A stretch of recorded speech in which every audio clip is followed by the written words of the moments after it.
하나님께 예배드리러 오신 성도님들을 축복합니다. 오늘 말씀은 내 집은 만민이 기도하는 집이라 라는 제목으로 은혜를 나누려고 합니다. 이번 주에 저는 곡성 소망의 언덕 수도원에 다녀왔습니다. 월요일부터 수요일까지 다녀왔습니다. 저에게는 오랜만에 휴식의 시간이었고 거기에 가니까 방을 한 사람 앞에 한 개씩을 주시더라고요. 그래서 혼자서 지내게 되었습니다. 그래서 기도의 시간이었습니다. 강사님이 정해주신 말씀을 통하여 많은 은혜를 받았습니다.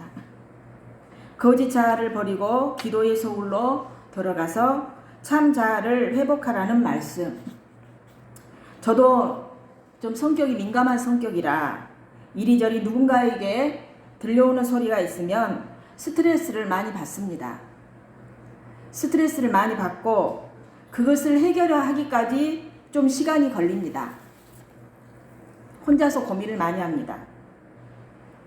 그런데 오늘 이번에 거기에 가서 하나님께서 저에게 주시는 음성은 그런 걸 가지고 시간을 소모하지 말라는 것입니다.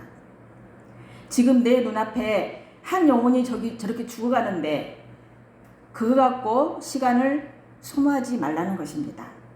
기도의 소굴로 들어가라는 것입니다. 참 자아를 회복하라는 것입니다. 사랑하는 성도 여러분, 내 주변에 나를 고통스럽게 하는 문제, 소리가 들려오면 그것에 민감해가지고 고통받지 말고 하나님께 나아가시길 바랍니다. 오늘 말씀에 내 집은 만민이 기도하는 집이라고 말씀하십니다. 어느 곳에서든지 여러분이 기도할 수 있는 곳이 바로 기도의 소굴이고 특별히 성전은 기도하는 집입니다. 교회에 오셔서 기도하는 게 좋습니다. 망망대해를 향해 가는 배는 언제 어떠한 곳에서 위급한 상황을 만나게 될지 알지 못합니다. 그러므로 항해 중인 배는 반드시 위급한 상황 속에서 구조대와 교신할 수 있는 통신수단을 구비하고 있어야 합니다. 만일 내가 아무리 위급한 상황에 처한다 할지라도 구조대와 교신만 속히 이루어진다면 구원받을 수 있을 것입니다. 마찬가지로 거친 대해와 같은 이 세상을 헤쳐나가는 인생도 언제 위급한 상황을 만나게 될지 모릅니다. 그러므로 인생은 자신을 구원할 만한 능력을 갖춘 구원자와 항상 교신할 수 있는 통로를 만들어 놓아야 합니다. 그러할 때 인생은 위급한 상황 속에서 구원자에게 부르짖음으로 구원받을 수 있는 것입니다. 그렇다면 여기서 인생을 위급한 상황 속에서 구원할 수 있는 구원자는 누구이고 그와의 교신 수단은 무엇입니까? 물론 인생의 구원자는 만물의 창조주이시며 주관자이신 하나님이십니다. 그리고 교신 수단은 바로 기도입니다. 즉 인생은 기도를 통해 하나님께 자신의 구원을 호소하게 되는 것입니다. 여기에 교회의 중요성이 있습니다. 왜냐하면 교회는 인생이 하나님께 기도하는 곳이기 때문입니다. 자, 따라합시다. 내 집은 만민이 기도하는 집이라. 아멘. 물론 우리는 어떠한 곳에서나 하나님 앞에 기도할 수 있습니다.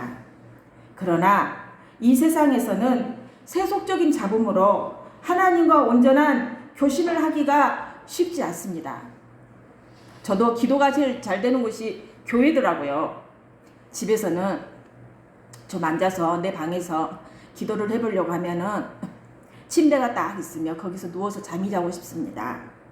그리고 쉽게 잠이 들어버리고 기도가 집중이 잘 되지 않습니다. 근데 여기가 내 기도의 자리인데 이 강대상 옆에 여기 앉아 있으면 딱 기도가 집중이 됩니다. 그렇습니다. 그래서 왜 교회에 오면 기도가 잘 될까라고 생각을 해보니까 교회는 하나님께서 임재에 계신 처소로 세속적인 잡음에 시달리지 않고 하나님과 온전히 교신할 수 있기 때문입니다. 그러한 의미에서 교회는 인생의 구원의 호소를 하나님께 가장 잘 전달해주는 이 세상의 등대와 같다고도 할 수 있습니다.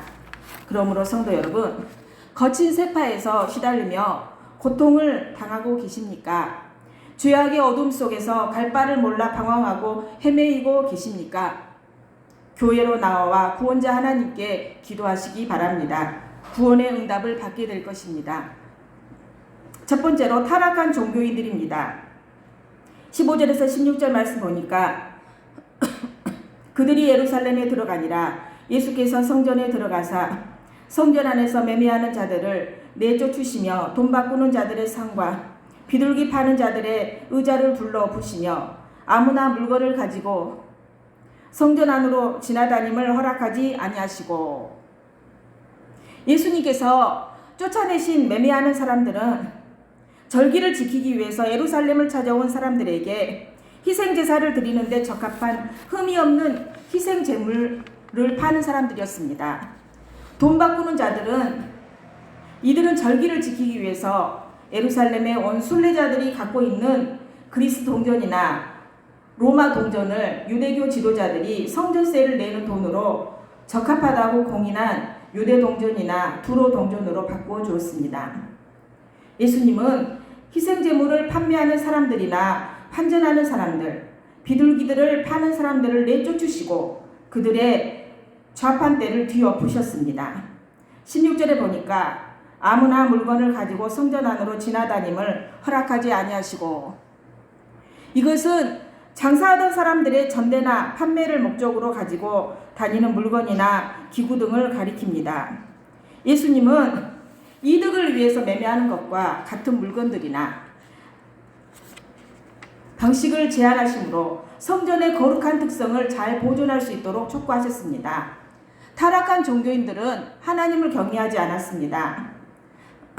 성전은 하나님이 하나님의 이름을 영원히 그곳에 두시며 주님의 눈길과 마음이 항상 거기에 있는 지극히 거룩한 곳입니다. 하나님은 어디에든 안 계신 곳이 없으시지만 성전에서 성도는 상징적으로 하나님을 만나며 예배합니다. 하나님이 사랑 많으신 아버지시므로 사람이 응석을 부리며 아빠의 수염을 당기는 아기들 같이 하나님을 함부로 대하지만 사실은 하나님은 창조주이시며 또한 심판주로서 두렵고 엄위하신 신이십니다.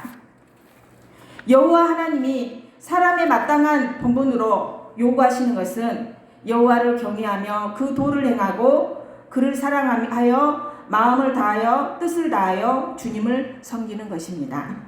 그런데 종교가 아예 하나의 습관처럼 된 유대인들은 여호와 하나님이 눈에 보이지 않으니 두려워할 줄을 모르고 거룩한 성전에서 하나님을 섬기는 애마저 장사 속으로 행하고 있으니 보이는 하나님이신 예수님께서 채찍을 드시는 것은 당연한 일이었습니다. 몸은 죽여도 영혼은 능히 죽이지 못하는 자들을 두려워하지 말고 오직 몸과 영혼을 능히 지옥에 멸하실 수 있는 하나님을 두려워하고 제대로 섬겨야 합니다. 그리고 탐욕을 쫓아서 행합니다. 성전을 들락거린다는 것은 그들이 종교인인 것을 의미합니다. 그러나 인간의 탐욕에 눈이 어두워 오로지 물질적인 부만 탐하고 있으니 이들에게 남은 것은 파멸뿐입니다. 신앙인이면 오로지 하나님만 섬기고 그 말씀에만 순종해야 마땅한데 그들은 만몬을 섬기고 만몬은 부나 배금주의, 탐욕을 뜻합니다. 만몬을 섬기고 있으니 명백히 우상 숭배입니다. 골로새서 3장 5절 보면 그러므로 땅에 있는 지체를 죽이라. 곧 음란과 부정과 사욕과 악한 정욕과 탐심이니 탐심은 우상 숭배니라. 탐심이 우상 숭배라고 말씀하십니다. 주의 말씀을 거부합니다. 이렇게 타락한 종교인들을 책망하시는 주님을 위하여 그들은 어떻게 죽일까 하고 꾀합니다. 두 번째로 내 집은 만민이 기도하는 집입니다. 17절 보니까 이에 가르쳐 이르시되 기록된 바 내 집은 만민이 기도하는 집이라. 칭함을 받으리라고 하지 아니하였느냐. 너희는 강도의 소굴을 만들었도다. 예수님께서는 성전을 만민의 기도하는 집이라고 하셨습니다. 이때의 성전은 오늘날의 교회와는 달리 각 사람의 신분별로 성전에 나와 하나님께 예배를 드리도록 만들어져 있었습니다. 이때의 성전은 헤롯 성전으로 솔로몬 성전과는 큰 차이가 있었습니다. 이 헤롯 성전의 내부 구조를 보면 성전에서 지성소는 오직 대제사장만 1년에 한 번 들어갈 수 있었습니다. 그리고 성소의 주위에는 제사장의 뜰이 위치해 있었고 그 뜰의 앞면은 남자의 뜰이 있었고 그 뒤로는 여인의 뜰이 있었습니다. 그리고 그 밖으로는 이방인의 뜰이 있었습니다. 그 밖으로는 이방인의 뜰이 있는데 거기서도 제사장의 모습은 정확히 볼 수 있었습니다. 그런데 성전 안에서 장사를 했다는 것은 바로 이방인의 뜰에서 있었던 사실을 가리킵니다. 거기에는 성전고가 있었기에 세금을 받게 되어 있었고 가난한 사람들을 위한 재물을 파는 곳이 있었습니다. 결국 이와 같은 일들은 이방인들이 하나님 앞에 나올 수 있는 길을 차단하는 유대인들의 횡포였고 하나님의 보편적인 은혜를 저지하는 사단적인 행동이었습니다. 그래서 예수님께서는 그들의 횡포를 중단시키고 이방인들에게도 하나님의 은혜를 받아서 누릴 수 있도록 하시기 위해 성전을 정결케 하신 것입니다. 예수님께서는 성전에서 장사하는 자들을 내어 쫓으시면서 그들로 인하여 성전은 강도의 소굴이 되었다고 하셨습니다. 본래 성전은 하나님께서 거주하시는 곳으로 상징되었고 그곳을 찾는 자들에게 풍성한 은혜를 베푸시는 장소였습니다.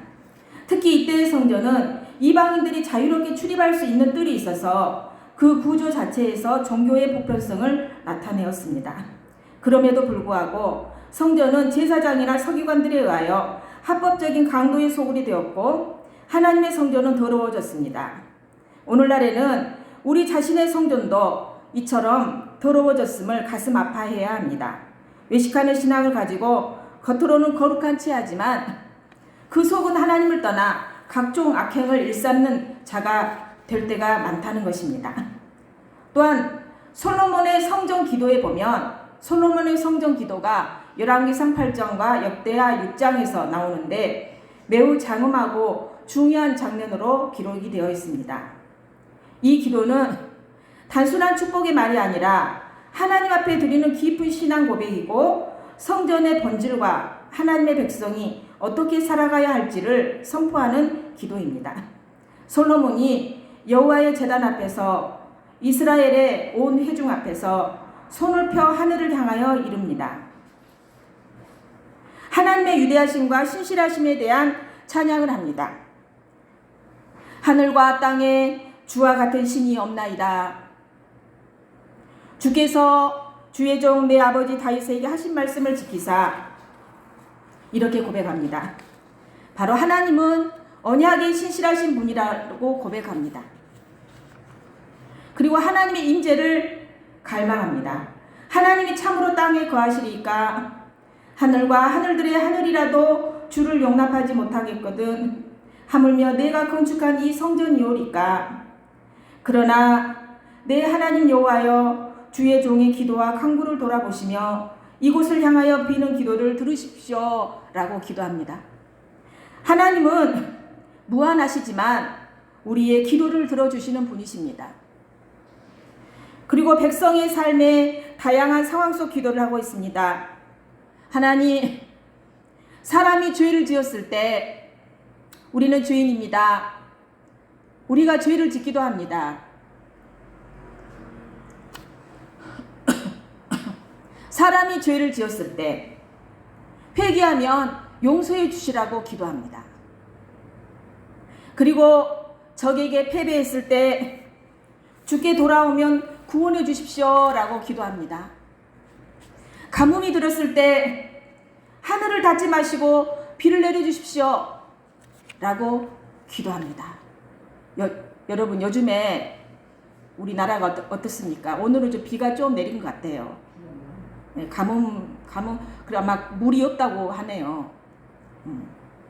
이렇게 가뭄이 들었을 때 하나님 하늘을 닫지 마시고 비를 내려주십시오 라고 기도하시기 바랍니다. 그리고 기근과 전염병과 재앙이 있을 때 각 사람의 기도에 응답해 주시라고 기도합니다. 이방인이 성전을 향해 기도할 때 그 기도를 들으시고 하나님을 알게 해주시기를, 그리고 포로로 끌려갔을 때 회개하고 기도하면 포로된 땅에서 다시 돌아올 수 있게 해주시기를 기도했습니다. 사랑하는 성도 여러분, 오늘날에 적용을 해보면 교회는 성전입니다. 고린도전서 3장 16절에 보면 너희는 너희가 하나님의 성전인 것과 하나님의 성령이 너희 안에 계시는 것을 알지 못하느냐. 솔로몬 성전처럼 건물 그 자체보다 하나님의 임재와 말씀이 중요합니다. 우리의 기도는 모든 상황 속에서 하나님께 올라갈 수 있습니다. 우리가 실패했을 때 좌절하지 마십시오. 기도하면 하나님께 올라갑니다. 우리가 병들었을 때, 내 몸이 아플 때 좌절하지 마십시오. 기도하면 하나님께 올라갑니다. 죄를 지었을 때 내가 죄인이라고 자책하지 마십시오. 회개하면 하나님 앞에 그 기도가 올라갑니다. 그 모든 순간에 우리는 성전을 향해, 하나님을 향해 기도할 수 있습니다. 하나님의 이름을 부르는 자는 누구나 응답받을 수 있습니다. 이방인까지 포함된 보편적인 은혜는 오늘날 복음을 통해 전 세계로 확장되고 있습니다. 어떤 청년이 방탕한 삶을 살다가 가정도 직장도 다 잃어버렸습니다. 그래서 자살을 생각하다가 우연히 교회 앞을 지나가게 되었습니다. 아, 맞아. 교회에서 기도하면 응답하신다고 그랬지 라는 말이 마음에 떠올라서 교회에 들어가 울면서 하나님 앞에 간절히 기도했습니다. 그날 밤 그는 하나님의 평안을 경험하게 되었고 새 인생을 시작하게 되었습니다. 이 청년에게 교회는 솔로몬 성전처럼 하나님의 임재가 있는 장소가 되었고 그 기도를 들으시는 하나님을 경험한 것입니다. 하나님은 성전을 통해 백성의 기도를 들으시며 응답하십니다. 솔로몬의 기도는 단순한 축복이 아니라 백성의 죄를 씻고 회복과 은혜의 통로가 되기를 바라는 간구였습니다. 오늘날 우리는 예수님 안에서 더 완전한 성전을 소유하게 되었고 그 이름으로 언제든지 담대히 기도할 수 있습니다.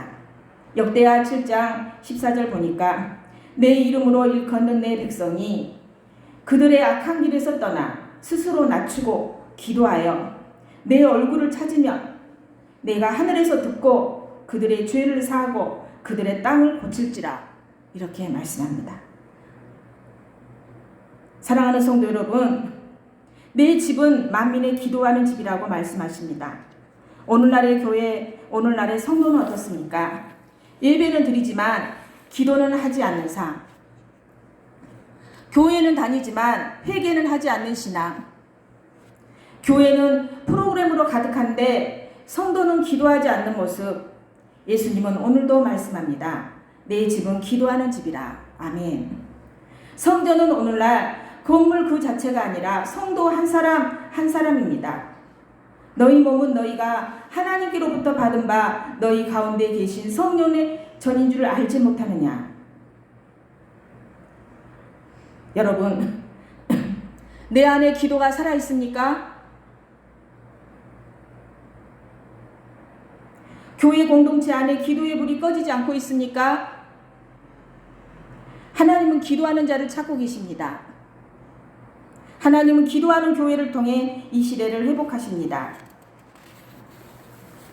예수님께서 성전에서 장사하는 자들을 내쫓으시며 선언하신 내 집은 만민이 기도하는 집이라 말씀은 단순한 도덕적 질책이 아니라 하나님 나라의 회복을 선포하는 구속사적인 사건입니다.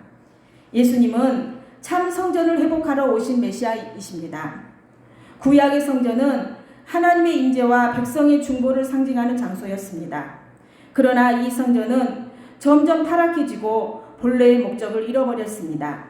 예수님은 하나님과 인간 사이에 참된 중보자로 오셔서 타락한 성전을 심판하시고 자신의 몸을 성전으로 대체하셨습니다.